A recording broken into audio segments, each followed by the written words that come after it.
ingénieure biomédicale depuis 18 ans au CHU de Poitiers. Et avant, j'étais ingénieure pour la région, donc ça fait à peu près 25 ans que je fais le métier d'ingénieur biomédical. J'ai commencé par un cursus classique, puis je me suis orientée après derrière vers une école d'ingénieur. Et j'ai vu une annonce et j'ai fait connaissance de l'ingénierie biomédicale. On s'occupe de l'achat, de l'entretien, de tout le parc des équipements qui sont sur l'hôpital. C'est-à-dire que tous les équipements, en passant du pouce-seringue jusqu'aux plus gros équipements qui sont utilisés pour soigner les gens, il faut les acheter, il faut les entretenir, il faut garantir une sécurité. Au CHU de Poitiers, on a un parc à peu près de 6 000 équipements que l'on prend en charge avec à peu près 7 000 interventions par an. Une journée type d'un ingénieur biomédical, c'est se lever le matin, rencontrer le directeur de l'hôpital et discuter avec lui des projets, des budgets, de la politique de l'établissement.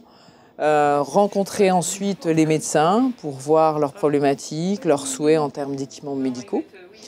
Et puis aussi avoir des rendez-vous avec des industriels qui vont présenter des équipements, des nouvelles gammes, des évolutions de matériel.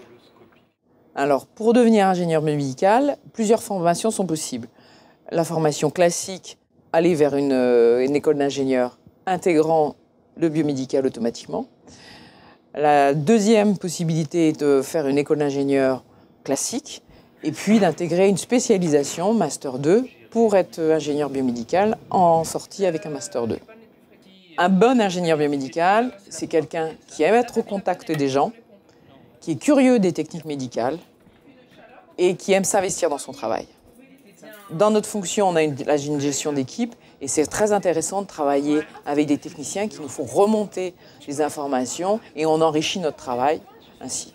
J'aime mon métier parce qu'il est passionnant, avec une richesse de découvertes de nouvelles techniques. Il est constamment en mouvement, en évolution.